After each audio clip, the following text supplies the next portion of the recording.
All right. Welcome to the max headroom edition of Moped Outlaws, at least for me. My Yeah, internet how service come? provider But was now really, you're like clean and crisp. yes, well, here we are. You guys, Uh, it's always a surprise. You go in thinking maybe the guest is going to be like this, and then the guest is thankfully way more deep and insightful and funny than you even expect. And this is no different. yeah, so we're with Stephen Morgan from the Netherlands, and it's a very thoughtful ride. I found this one to be, and we do have some technical issues, but it's really, if you're just listening, you won't even know they're there, perhaps, except that we mention them. So, ping us, subscribe, tell your friends, support Blast, Compton Cowboys. Sis, hallo? Blijven. Stuur zeker wegen them. Yo je iets niet, joh. Sitaki ubenza, anika sirikie. Two outlaws on the lam, taking the back roads through America. You can't drink enough coffee for this show. And now it's time for Monday Madness with the Moped Outlaws, Greg and Mark. And we're live with another ride of Moped Outlaws. And we have very special guest from across the salts, Mr. Stephen Morgan. Hello. Who is in the Netherlands. Are you in Amsterdam? Close. I mean, it's not a very big country. I'm in a city called Utrecht. But I've made it, man. This is a tiny country. So even though I'm not in Amsterdam, I could get to Amsterdam from here in about 30 minutes. You ever gone to the erotic museum in Amsterdam? I did. I feel like that's like a rule when you first visit as a tourist. You have to go there. You have to go to the Anne Frank house. You have to go to a coffee shop. There's a certain list of things that you have to do. So those are all of the things I did when I first visited here as a tourist. All right. And you see a show at the Melkweg? I've seen multiple. It's a great venue. I'm amazed you know it. All right. Yeah, I had the I hear you also get. I hear you also get issued a tulip card with your citizenship. Yeah, there is that. Although inside tip there is that if you go to the Keukenhof, which is where the tourists go, it's like a theme park for tulips. Well, I say theme park, I mean, you literally just walk around and go like, oh, look, tulips. You can just literally go to the fields and farms all around that area, which are just full of the farms and everything, and about 1% of the people crammed into those spaces. Oh, nice. All right. People might not know that tulips were the Bitcoin of the 16th century, weren't they? That's right. Yeah, they were once valued more than the value of a house, and I think they were I think they're known as like the first bubble, the first financial bubble, where like obviously where someone is actually saying, I'll take my money that I could put into my own abode, and actually I'll just take one tulip, please. That really was a bit of a wake-up call, I guess. I think that wasn't really sustainable. That's what I didn't know that. So is that like part of Netherlands in power as a world power was tulips? Yeah. There was it was like early 1800s or so, I think. And tulips at one point just had this massive over-the-top inflation. And I like, honestly, look, I'm not that old, so I don't know the literal details of how it got to be that way, but it's supposed to be, like how these things where just something becomes more than a status symbol, and like those Labubu dolls now, it's like, it's just something becomes bigger than like it ever would make sense to be. But this is just like the old school version where it somehow happened with the flower. Wow. Just goes to show you that currency is often valued based on people's ideas of what's of value as opposed to anything, right? And there's a great book on this subject that I hope I will remember before the end of the podcast. If I do, I'll tell you the title of it. It's really great. In researching, speaking with you, one of the things that I know scares Greg is that I am just like gung-ho for improv. But the more I looked into what you've been up to, there's quite a bit of breadth to how you work in the world, particularly around corporations and IT and various things like that. And what really intrigued me was the offering that you have about like corporate events and how you use improv in that environment to create better team dynamics. And I'm really focused on what you call the art of storytelling, crafting compelling business narratives. But I think storytelling is something we could do more of with each other, just in general, without it having to live in the compelling business narrative piece. What do you teach as like the art of conversational storytelling? Damn, that is a really good question, and I'm like flattered that the level of detail you've gone right in there with, because this is something that literally an hour beforehand I've been sculpting something together for a workshop on this particular subject. So it almost feels like I've got some sort of camera in here that you activated before this began. But I do think that you're right that when we look at storytelling, it's something that goes far beyond any sort of specific, even an entertainment value, right? It's just how we communicate, it's how we make ideas stick and just like form in our mind and also inspire thought. Because the human brain is not sort of great at just like taking factual information like one point after another and then acting on that. That's just not how we work. We like our imaginations to be inspired, to find like patterns, to find links with our own experiences and things which really make us think like above and beyond the thing that's directly said. So I think the storytelling in general is like a really powerful thing. And one thing I love about the Netherlands as well, which I never realized before I moved here, is storytelling in this part of the world is like a thing, like a real thing. There's schools of storytelling that exist in the Netherlands as a concept. There's venues which like the Mesrab in Amsterdam, which is a one of a kind venue, which put on these storytelling shows. And on a Friday night, you've got like 200, 300 people there. You've got different nights every night of the week putting on different, people, anyone and everyone can take part. You've got like storytellers who travel and tour the country and further afield. It's like a real entity. I know you've got like the Moth and some other sort of institutions in the US. That's kind of like the only sort of parallel I can think. But what I find really interesting about it is its core is not comedy. It's not about sort of just entertainment. It really is about sort of like speaking truths. It's about finding a way to communicate ideas to people who might not even be receptive to hear them and getting them to sort of listen to it. And of course, there's all sorts of techniques and all sorts of, let me say techniques, it sounds so cynical, but like really even this now of like trying to really share the resonance and like how it matters to me is just an example of something like this. It's just the way we communicate. And it's I think that it's something that is undervalued in a lot of places, because the ones who can do it well and the ones who can share ideas that like really stick, they just like a lot of doors open, which otherwise might not.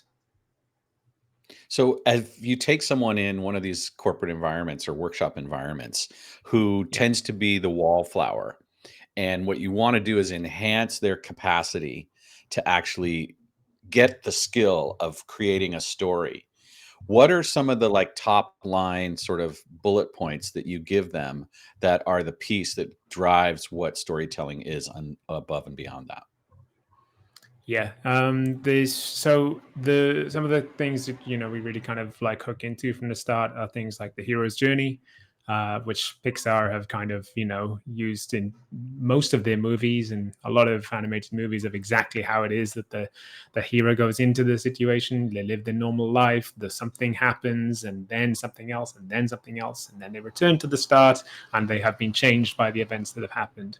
But you've also got some like really sort of basic core things about just communication, the 5 C's of communication. And one thing I find working with a lot of engineers is that a lot of people have like deep knowledge on subjects, to the extent that I can't even penetrate to the level that they will understand a particular topic.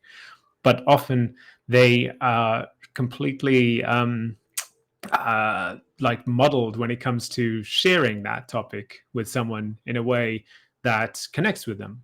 And sometimes they just write it off as like something that's like, oh, okay, well, this is just not my thing, or this is just not something that I'm good at, or these are just not my people. But often it's kind of a case of just like some, you don't have to, even if you're not doing this as like a career or this is not your focus, there are little things you can do if you're just thinking about these people I'm talking to, like what matters to them, what is it that I'm trying to get them to take away from the end of this, like a lot of the Can I time. put you on the spot?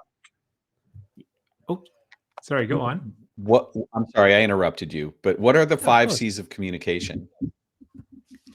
Oh, now you put me on the spot. This is there's clarity, there's consistency, there's yeah, man, I'm gonna have to look that one up again. It is Hey, a concept. when I remember the book title, you'll remember the other 3. Yeah, exactly. Yeah. So it's about sort of they're basically just like with a lot of the concepts, it's just like a nice little thing that sticks in your memory of like what the core concept is, but they're just like little anchor points that allow you to just remember. For me, the most important thing is remembering why would this person be interested in this, and how can you connect with them. Do you think globally business is moving into a more empathetic state, and the intimate connections of relationships and people are becoming more important in business and commerce? I think that in some ways it is, but in some ways it's also being used as a tool to put on, well, like a lot of companies are having to think more about how they are portrayed, and how people think of them in ways that just they never have had to before. And so this is also something that can be used as a tool in a more inauthentic way, in a way that it's almost just saying, okay, we're going to use these values as almost like an outfit that will sort of connect with certain people, and then we'll get more business from that, because essentially it's a capitalist idea. I mean, you just have to look at, say, the reactions of Amazon and Meta or Facebook after the push against the DEI from the Trump administration, and the result has been that these companies, without like much of a blink of an eye, have just said, "Oh yeah, well, okay, we'll drop all of those policies that we had. It's cool, and then we'll move on." It's like even if there are people within these companies, these organizations, who do genuinely believe it and do genuinely want those things to be prevalent, the core of it, the core money making incentive always is going to really sort of push a public company that in a way that will probably end up showing that it's only if it's convenient enough.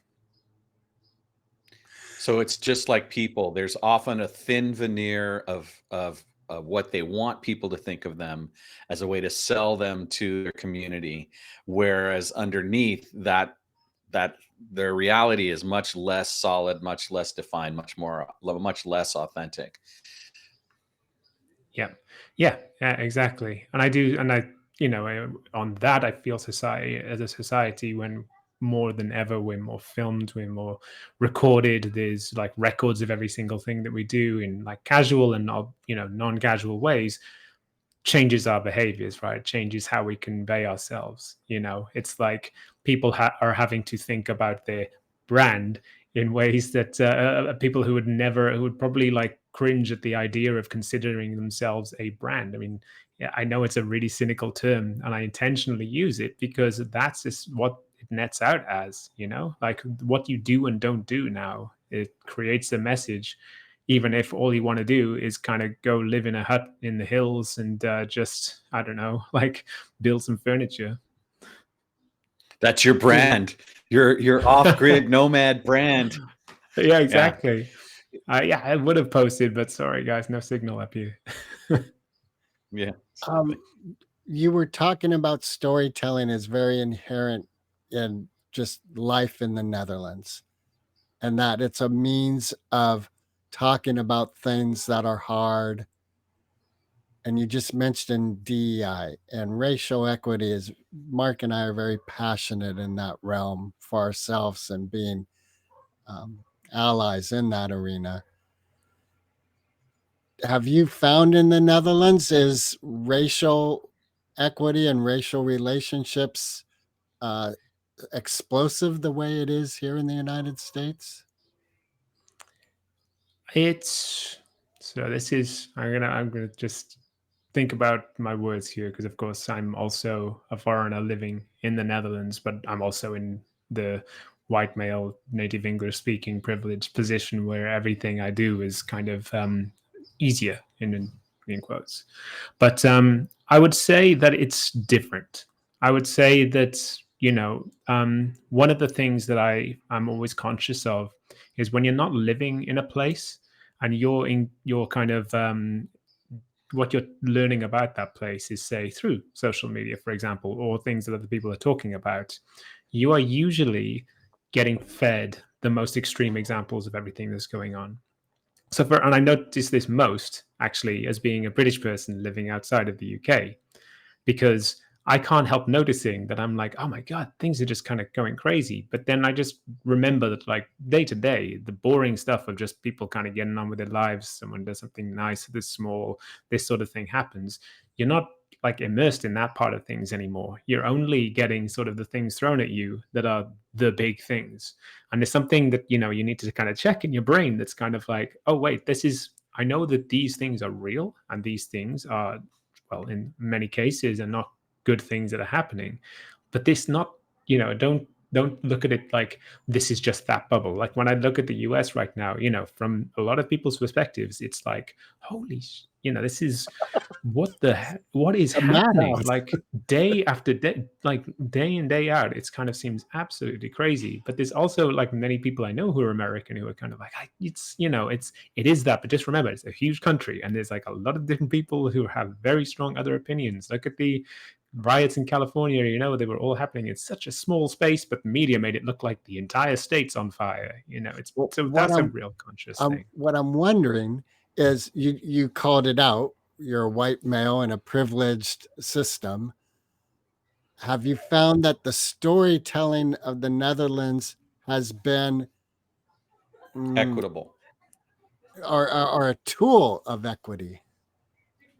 I mean, the people who run the storytelling school, it's the biggest one in Amsterdam.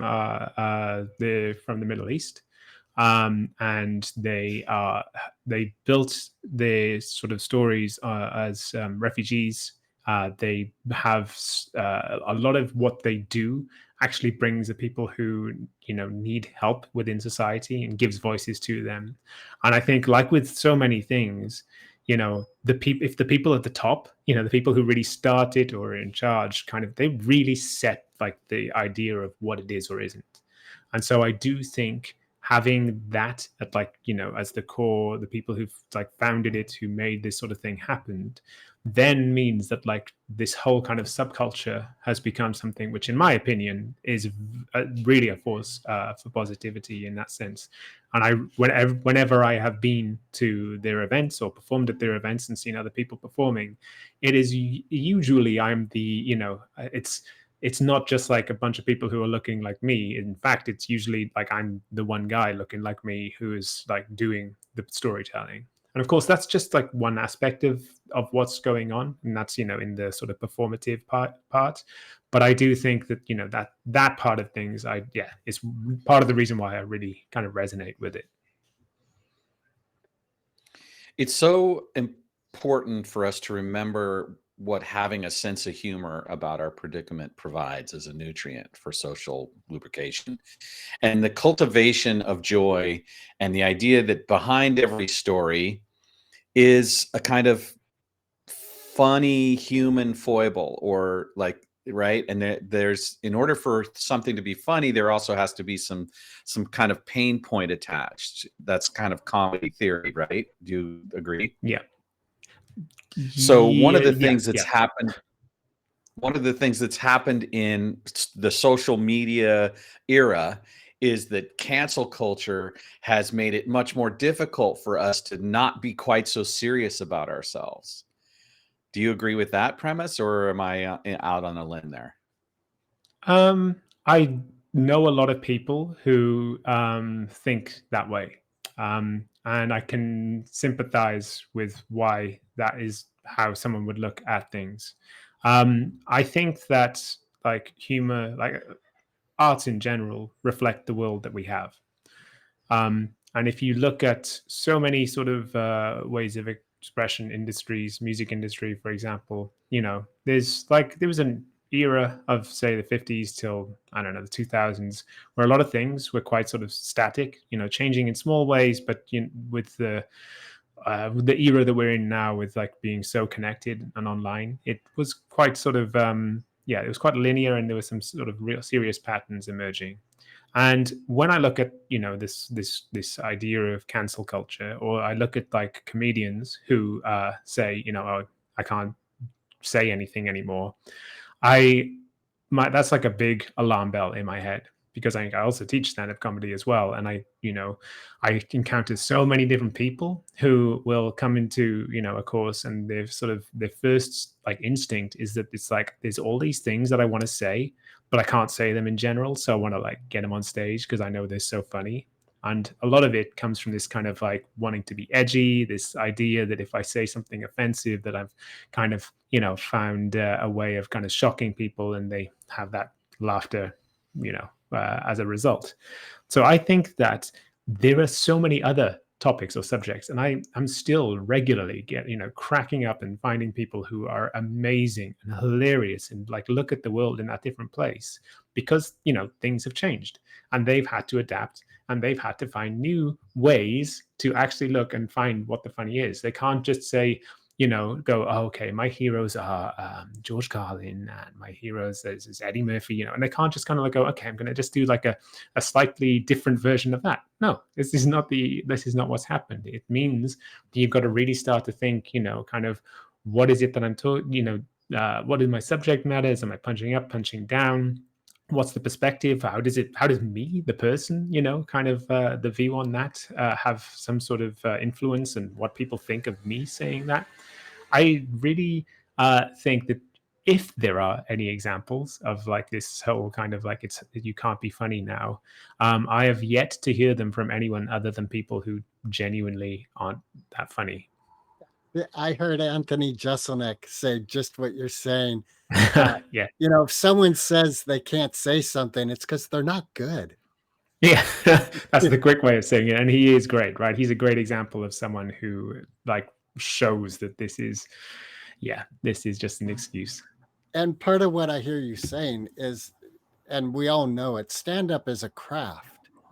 And the you go out and you get punched in the head because you bomb, and you go out and you do it again, and you find your voice. And I've heard many, I think even Jeselnik, many comics have said, yeah, when I first started, I was emulating this person or this couple people, but then I found my voice.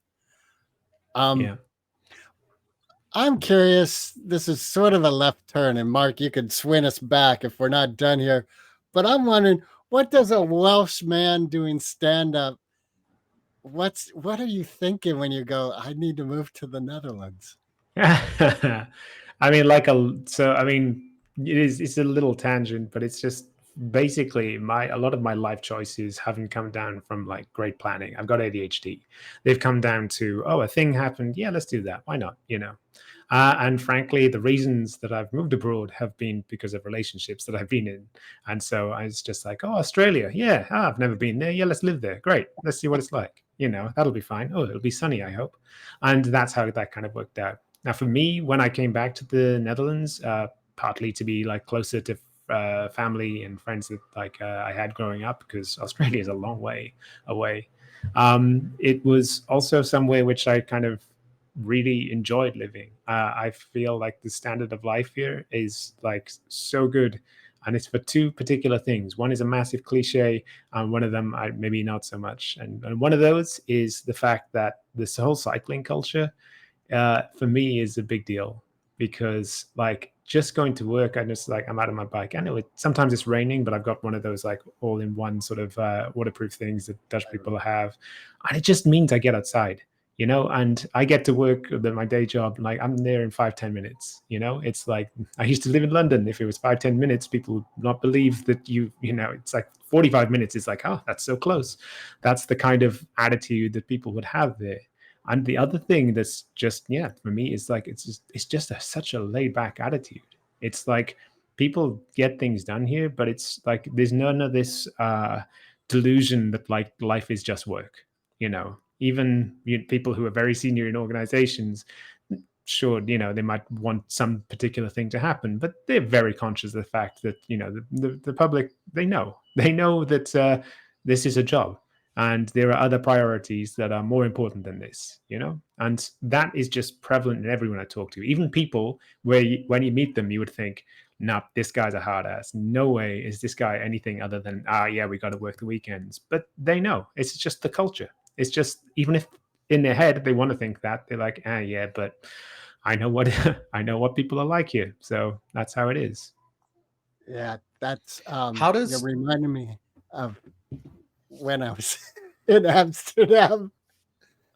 Sorry, Mike. Okay, I'll say this real quick. I was at a pop festival and I saw this guy at a little bonfire in the back of the crowd with this little kid, and the police came up. He was out of his head, the guy with the bonfire.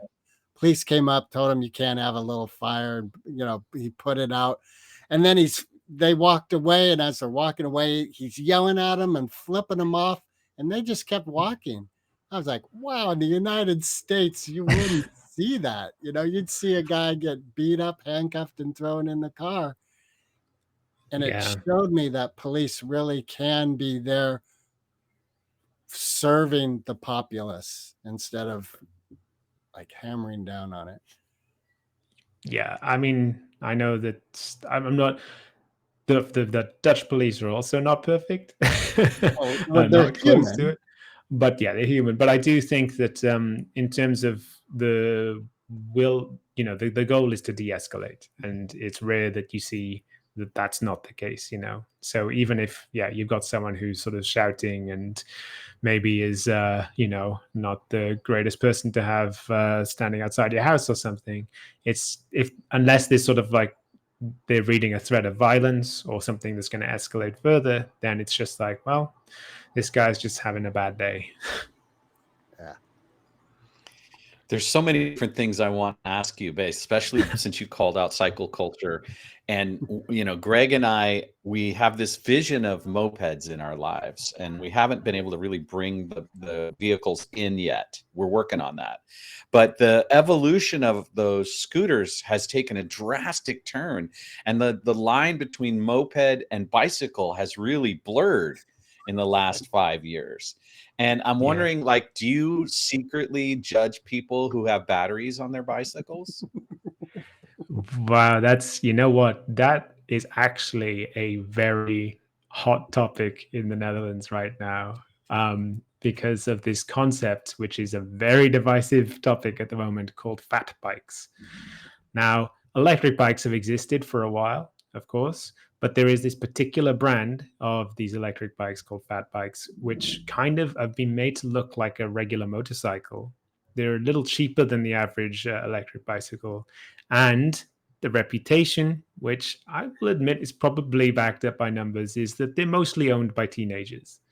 And part of the reason there is an appeal in them is because they're limited in their top speed, but apparently it's quite easy online to find the software that allows you to disable the top speed safety feature of this. So whilst there are look, I've got no problem with electric bikes at all. My dad now, actually, who's a guy who worked in a factory all his life and is the last person I would ever have expected to take up cycling. Now most of his time in his retirement is enjoying going on long bike rides on his electric bike. He loves it. He's out like multiple times a week, and I'm just like, I did not see that coming. But I get it. And the fact that he's a bit older, so it's like his joints aren't so great. The electric bike allows him to get up hills, which otherwise he's just not going to be able to do that. But yeah, this whole thing with these bikes is that it's we're in a kind of weird sort of in between phase now, where it's like these bikes are coming fast and they're quiet, and so if you're like trying to cross the road or something like this, or just cross a path, a lot of the sort of cycling culture is that bikes kind of go everywhere and anywhere. They've got right of way in most positions as well, and that's fine if you've got a bike that kind of never goes faster than say 10 15 miles per hour. But some of these are going, as fast as, well, let's say they can go up to say 25, 30 in some cases. And if that's coming at you on these like little bike paths where the pedestrian space is right next to it, that's why there's been a huge number of increase in like head injuries and sort of incidents like this, of people getting hit or crashing or things like this. So it's a mixed thing. I feel like there's probably the net result of this is there's going to reach a point where they have to sort of put more rules in place, or actually start fining people. But right now it's a bit chaotic because they're just doing the very Dutch thing of like, well, we'll wait and see for a couple of years to see how much of a problem it is. And in the meantime, yeah, there's a lot of accidents happening with these fat bikes. Well, and has your dad's fitness level increased, even though it's an electric bike? Has it, because he's right? Yeah, absolutely. Yeah, because it's like it's, and it's also he's not the sort of person who's going out of his way to just do exercise for the sake of it. So it's like it's happening vicariously, and that's just like a really nice thing, because he's not thinking of it as like, I'm going to do some exercise. He's just like, I'm gonna go into the hills. Got it. I'm really, really interested in how improvisation and having a sense of humor influences corporate culture. And this idea that if we can just lighten up a little bit and be more willing to share that sort of secret funny thing with each other, it creates bonds. Does that theory hold true with the way you teach in corporate environments? And what are the key things to improv that you tell people in that environment that are effective? Yeah, I think that improv is a real one of the easiest things of applying a lot of sort of improv principles to teaching in a sort of corporate environment is that it doesn't take much adaptation, because a lot of the sort of things that are built into it are just generally good things to be doing in life, which is active listening. So there's a lot of exercises that make it so that you really do listen to what someone says. Because I don't know how much you're kind of into improv, but you've got this concept, the game, where essentially it's trying to find the unusual or strange thing that's happened and then sort of building on that. So when you've got these very grounded scenes that start where it's like two people say, the one's in a coffee shop and one's buying coffee, someone mispronounces a word like I just did. When that sort of thing happens, the regular person in you wants to just sort of be polite, ignore it, pass it over. But in, comedic improv, it's like, now that's the thing. What is this? Is this like, do they always pronounce words funny this way? Do they just not know how the word is pronounced? Is it a different thing than they actually originally meant? These are the instant things that you really have got to be paying attention to pick up on. And so this active listening is like such a core thing in improv. But of course, in so many situations, it's a core thing, right? It's always so deflating to be having a conversation where you feel like the other person isn't really listening to you, or is just thinking of the next thing to say. So it's something which just makes interactions, makes getting to know people better. And that applies again in all parts better. Or even one of the other teachings that's a core one is about failing being a positive, about, like I'm saying, this whole game concept is based around essentially a failure. And so many things are about failure, and you need to take risks, and you need to try things that are outside of your comfort zone, or you'll never get better, or you'll just become very consistent in your style in a way that's just quite limited. And so it's all of the different like training exercises we have are like literally impossible to do perfectly. They are always going to have mistakes, and it's about kind of like looking at the lessons that come from those mistakes, because in some cases it might be something where it's like someone feels the need to sort of like try and take control of the situation and say, oh no, wait, sorry, and they stop the whole flow of everything, and it's like, no, I made a mistake, I'm so sorry, we'll start again. And kind of like showing how that actually could be quite disruptive. It's in many cases mistakes are fine, we recognize it, you share it, and then we move on quickly, because mistakes are okay and human and built in, and it's far better to just keep that momentum on whatever it was that you were doing. You understood most of it. We can build and talk on this.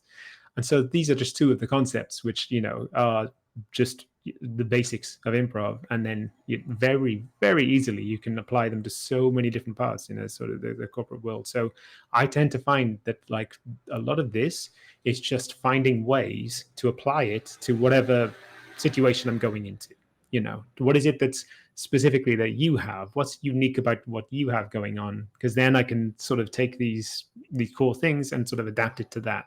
And then you have the combination of like really good messages, good exercises, but also it feels personal, and it feels like, oh yeah, this is for us, this is for me, wow, this is happening right now. Well, there's also those moments when there's the revelation of the awkward truth that someone has resentment towards their boss. Yes. Yeah. I will admit, like when it comes to those sort of more conflict resolution and trying to deal with like a situation where there's already some sort of friction or two people who just don't get on. When I'm brought into something, it's usually not, I'm not like HR or something. So those sorts of specifics of making sure that, that the people are they have their chance to have their voice, to look at the situation, almost like I would say therapeutic, but again, a lot of companies can be a bit sort of, at the core, they're really trying to protect themselves. But I do think that's a different something. So I do have thoughts on it, but it's nothing that I've never been brought in for that type of work. Have you It's ever just an had awkward moment when improv can get out of hand, right? That sort Yeah. of truth gets revealed accidentally. Sorry, Greg, what Yeah. were you going to say? Well, that's what I was wondering. Have you had an incident like that where you're in the midst of an improv game and suddenly you realize, oh, I think this is a little more real world than Yeah, it happens, and it happens a lot. In fact, of course, because it's all being made up. A lot more than say in stand-up situations, because improv is really kind of that filtering. So, in terms of like when say we're in a rehearsal, a jam, or some sort of workshop, then you let go. You prepare people from the start. It's like, okay, look, there may be some things that just like come out, or whatever it is. We're exploring different ideas. You find out where people's like mental state is at that time. You find out like, are there any particular sort of triggers or boundaries that you just want to avoid today, or whatever that is. So you start off with like a nice preparation, but when it does happen, it's like it's good to kind of call it out, to address it, because if something does come up that, like, so for example, something that happened just last Friday, in fact, was that someone someone quite less experienced, like really was like hell bent on making something about the whole Donald Trump building a wall, and like was essentially using the scene as an excuse to sort of like put their little sort of witticisms in like into that sort of situation. So I did take a moment to just kind of reflect afterwards, because like, look, it's you don't want to kind of go too heavy, because at the same time there's the people learning. But I just wanted to sort of point out, it's like, look, firstly, it's like this is about making other people look good, the cause of improv. It's like you're not trying to be the comedian amongst these things. Things will happen that are funny naturally. So, going back to the rules, but also kind of, just looking at the specific things that the person said. It's kind of like, so what did why did you give that sort of response to that particular thing? Didn't feel like you were really listening to what that person had said. They had gone in this direction. You hear the word wall, and then you went in this. And you had made that joke like about 30 minutes earlier about Donald Trump. So I'm thinking that this was something that you were trying to bring in, and just asking them to share what how do they feel? Is that true? And in this case, the person was just kind of like, they giggled a bit. They were kind of like, yeah, okay, I did, and it was lighthearted. We moved on, because the person also, I think the person didn't say, it was just more awkward because it was like, you're clearly trying to make this your little funny show now, as opposed to them saying something particularly awful, so to speak. But I was just wanted to use it as an opportunity to say, like, come on, man, this is like a thing that we're doing together to try and make amazing. This is not just like your spotlight. What do you Well, you think made a that really subtle. individual do you think that individual in that moment had like a release of sorts, sort of a like, oh, like a growth moment? It's a really good question because it's really hard to sort of get that without knowing someone well. And this is someone who I've met a few times, but it's the first time, say, I've called them out on a particular thing. So you never know, because I know some people who have had growth moments, but their sort of, their reaction in that second is to be very defensive. They just, that is, what they have learned as a learned behavior, and they can be very defensive, but actually they can be the ones who, 2 days later are like talking about it again, and it's stuck with them and it's really resonated, and you see changes of behaviors. But then you also see some people who are like, oh yeah, so sorry everyone, yeah, my goodness, my bad, and make a big sort of point about saying that. But then you see them do the exact same thing, next time as well. So I think that, you get a feel for someone when you get to know them a bit better of which one that they're going to be more like. But in that particular moment, this guy was very sort of like, oh yeah, sorry, that's all sort of fine. But yeah, we'll see, because as I said, that was just last Friday. So I'm curious to see if this is like an ongoing pattern. Well, you made a point earlier that was about improv is about actually helping the other person look good and really not centering yourself. And what's interesting to me about that point is that it ties into equity, but it also ties into this idea that if we're like that in their day to day, the world is just a lot better place. People are listened to and heard and supported. And then what fascinates me about improv is that its primary goal is the funny. And when we think about the funny living at the apex of us being willing to give the spotlight and support each other, it allows us to be less serious about our own humanity, our own foibles. Absolutely. Yeah, I think that just sums it up so well.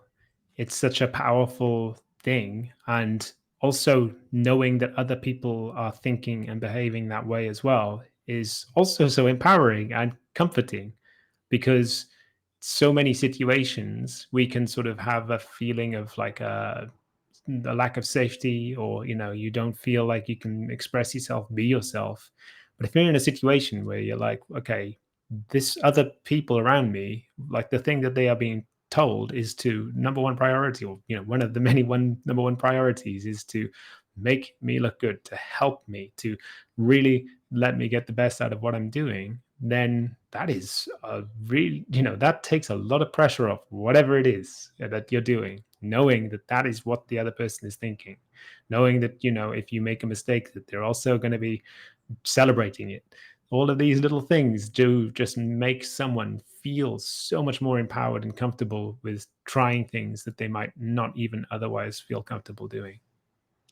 And that's the problem with nationalism, because we went from this idea of we're all in this together, let's make the world a better place to be. We've got technology, we've got science, we've got all these great things, to, oh no, it's got America first, or like it's particularly in our culture. But in other ways, I think Europe is suffering from this too, from what I am able to glean from various news sources, is that there's this retraction of we're all in this together, and people are trying to defend their home turf more. And that's exactly what causes the suffering. And it's so comical because it's so much easier you could just go to basically any spiritual practice, and at the root of it is generosity and helping each other. And that's the key to all of it. Yeah.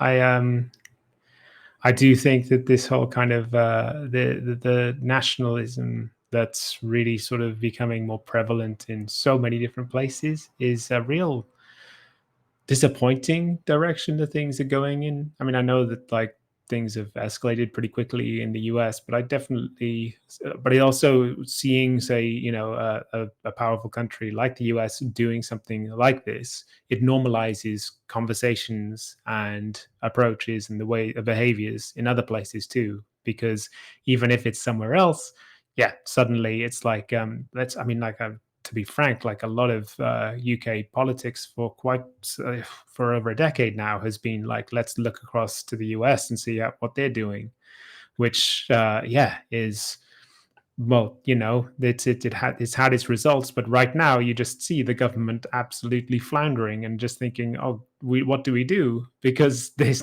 it's clear that this is not the point of influence that you want to be taking. Is that happening in the Netherlands as well? There is, I mean, there's definitely that. I mean, like the last elections in the Netherlands, for the first time, the right wing coalition took power. So and including an extremist far right party, which actually got the majority of the votes, which was really concerning. So there's a real sort of feeling of this kind of like, I guess the way I look at it is that there's a lot of people out there who say, for various reasons, are feeling that like the financial, the life situation that they have is, not as good as, say, it was for, I don't know, 25 years ago or so. And that's just a fact. That is just like in terms of wealth, in terms of certain industries and things like this, that has changed. And that's, you're seeing like in across like multiple different countries. The difference is that, of course, some people see that as something which, we should be looking at those who have now hoarded like the extreme amounts of wealth, and why it is that you've got so few people who have most of the money, and other people, of course, are more tempted to just sort of look at the things that, like immigration, like looking at pushing people out of their particular country. It's, it's more evocative, emotive. And that sadly is resonating with so many people. And so it is happening in the Netherlands. I guess the one thing that has been sort of semi-comforting in this era of having this right-wing coalition here is that because the Dutch government system is so much based on like trying to get so many different people to have opinions and to push any sort of rules changing, and the right-wing bloc that are in now are even within them and have so many disagreements. So supposedly a coalition, but then some of them will vote against their own coalition. It means that in the little time that they have been in power, they've changed very little. They've pulled funding on some things like the arts, which is unfortunate. But what has been, kind of, I guess, reassuring, the silver lining has just been the fact that they have been like just basically useless. It's so that's been kind of nice to see. And also the government has collapsed now, so there are more elections coming up. So that was also a nice little moment. And fingers crossed it'll be a bit better next time. But I don't know. We'll see, because I do think that, that whole kind of nationalist sort of strain, that's not, diluting. That's not, I don't see signs that group of people are sort of, relaxing. Right. So what are your thoughts? Because there's a friend of mine in France who just shared with me they came very close to electing a very nationalist party, and friends that I work with in the Philippines were sharing with me their politics. You said in Britain, it seems like this vein of nationalism and fascism to a degree is Yeah. prominent globally. Yeah. I think that, I mean, look, it's a complex subject, and like I said, part of it is the fact that there are people who feel underrepresented and undervalued, and are kind of like looking at the wrong people who are to blame for these sorts of things. But I think also part of the reason that this is happening, and it's very different, say, in the last 20 years, I guess, or even less than that, is just the fact that how people consume information, media, news sources, and things like this is more unregulated and different than ever before. Underfunded, pushed by particular governments. It's becoming more normalization to have like the soft censors, even in, say, UK and USA.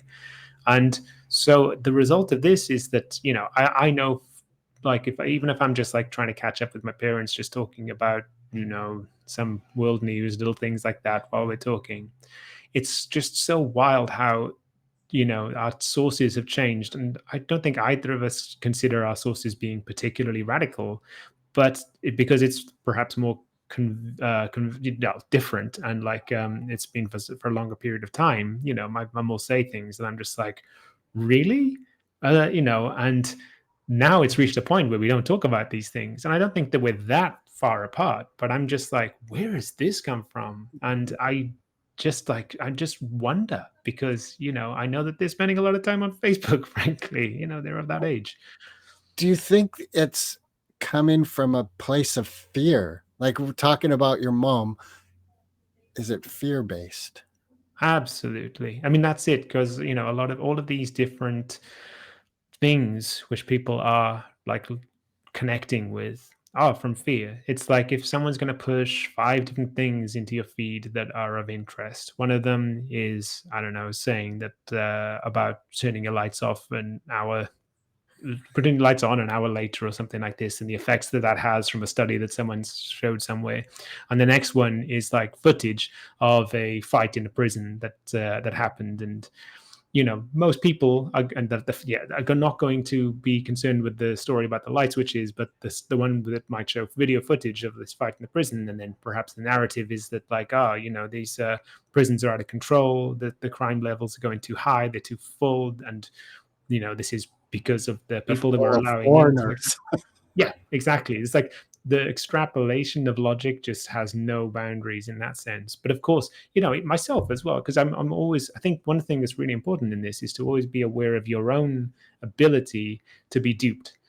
There are so many things that I will read and I will sort of think, okay, I got an idea of this. I know what's going on. I kind of, I know how I think about it. And then later, some more information might come up, especially with things that are like breaking news and happening like that.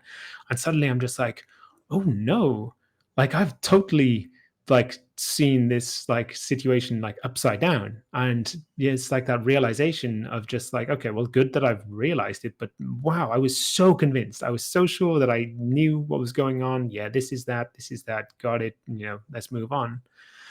And yeah. So what gives you the impetus There's so much. to carry on?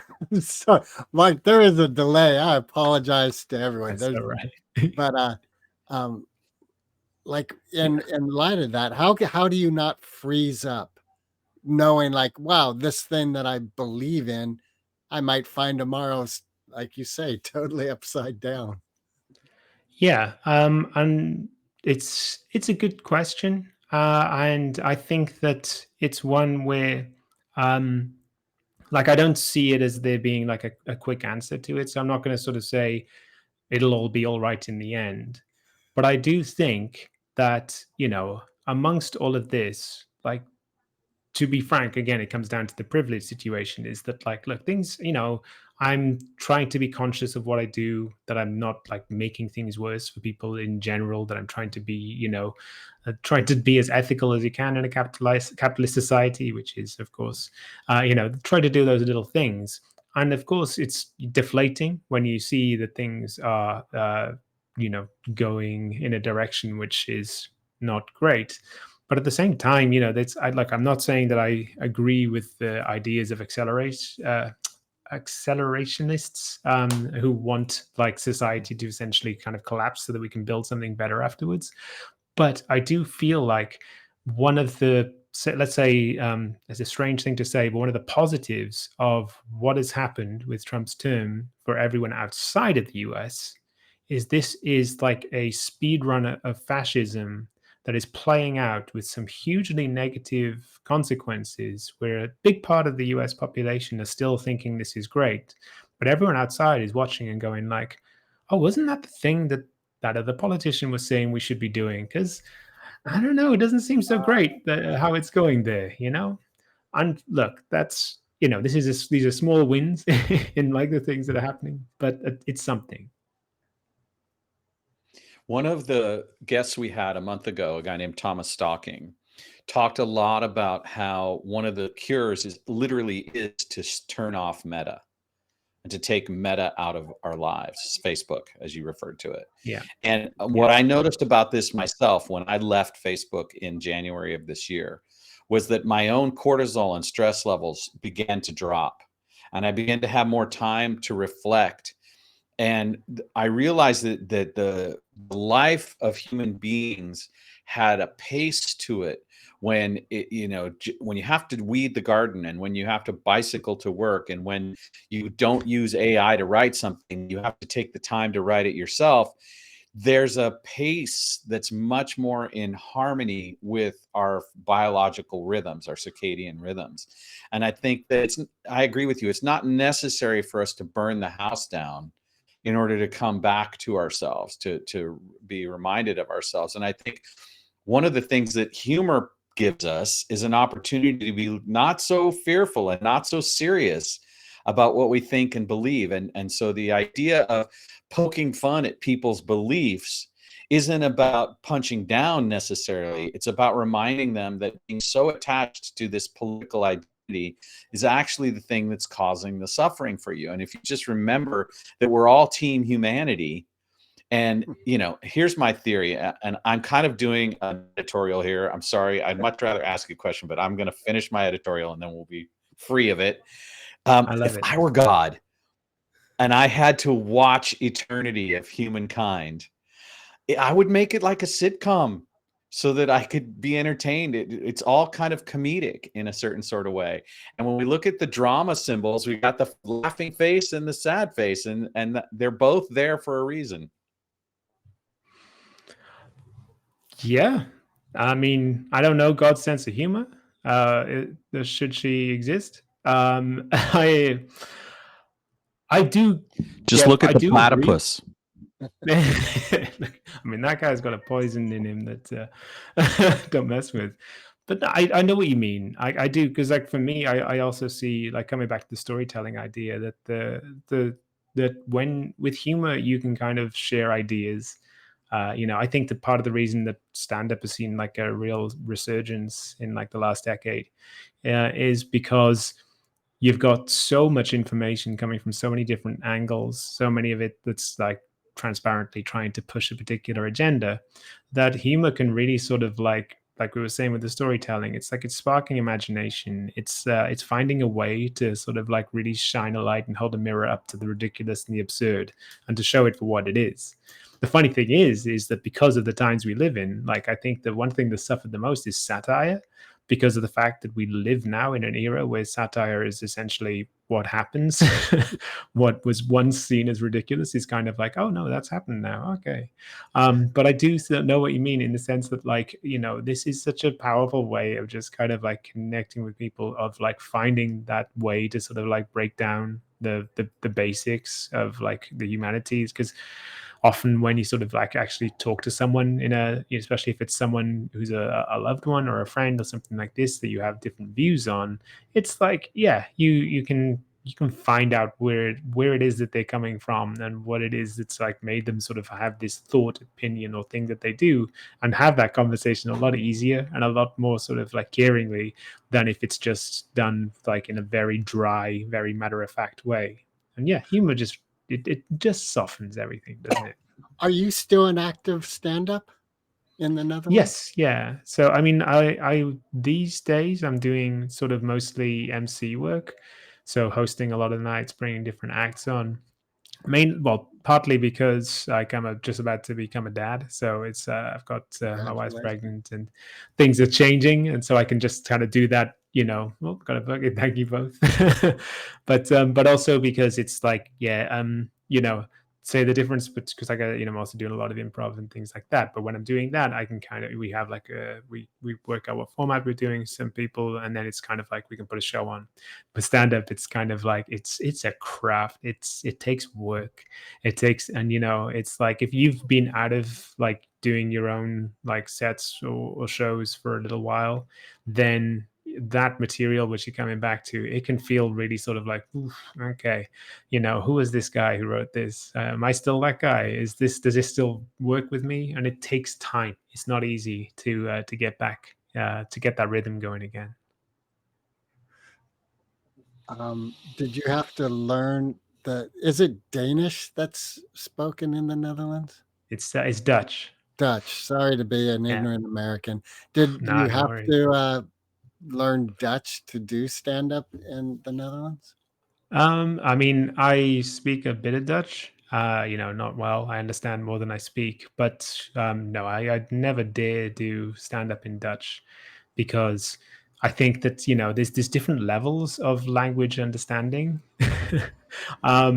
and to understand and have control over a language to the extent that you can write and perform stand up in a way that also kind of like is going to resonate with people who like yeah it's that is that's borderline fluent when you reach that point because you need to really understand nuance on what's interesting to these people and like how wordplay can make sense in a different language. So yeah, I mean, I have known some people who don't have a first language of Dutch who've done their stand up in Dutch, and I'm just like, wow, that's mind blowing. But good for you. That's not happening for me anytime soon.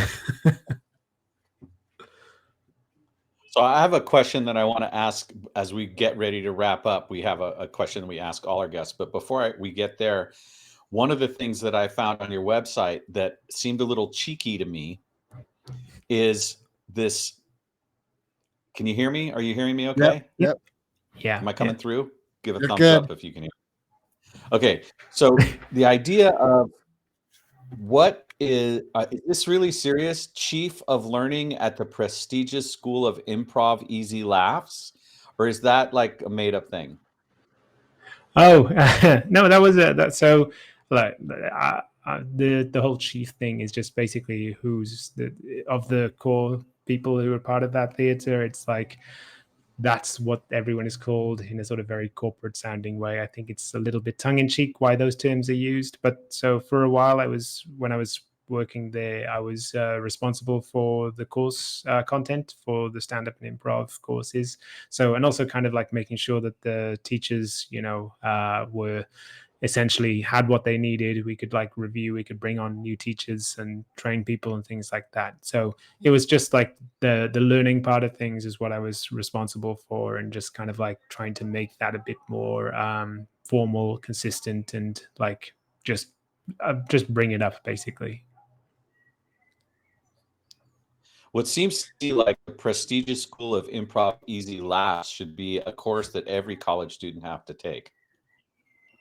I mean, I think that there's a bunch of things which I wish I'd had like as part of my education, like as at a teenage probably, and that is one of them. I think that can be really good, really useful on so many levels. I also think kind of like media literacy is a great one nowadays as well. But yeah, absolutely, I think that it's such a valuable thing to have. And although I will say that I have taught teenagers a couple of times, and that's a whole next level of difficult to teach teenagers who are there because they've been told they have to be there.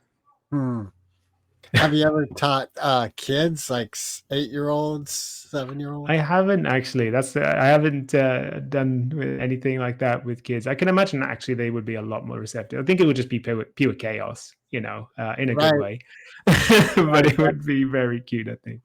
Well, I think their ability to improv is just such a natural part of their day to day. There would be none of this warm up. They would be the ones warming you up. They're just like getting into it and off they go. Yeah.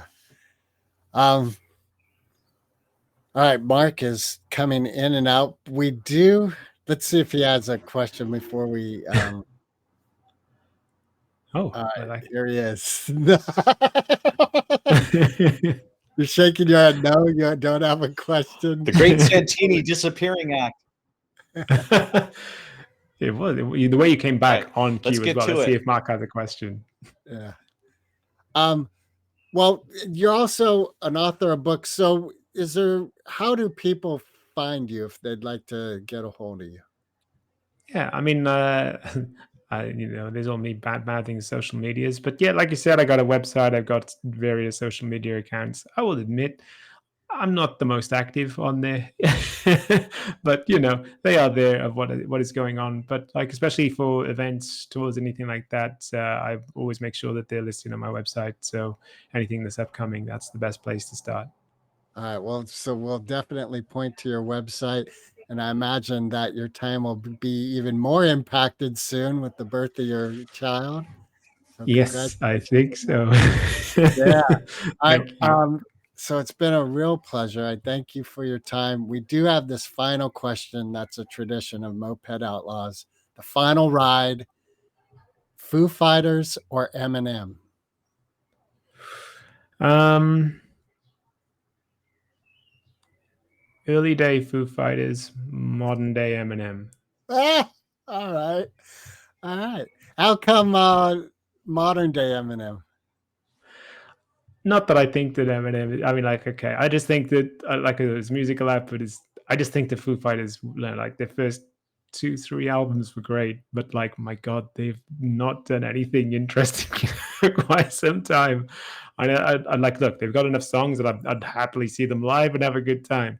But like with Eminem, at least, I've never like the hugest fan, but I'm like, okay, actually, he's like, since he's doing his comeback, yeah, he's got some, like his flow is amazing. Like that's undeniable. But yeah, I think it's more speaks on like how bad modern day Foo Fighters are compared to how good Eminem is now. All right. Stephen, thank you very much for your time. Many blessings for you and your family. And hopefully Thank you. This has been really, really fun. Really interesting, thought-provoking conversation. I loved it. all right. Recording stopped.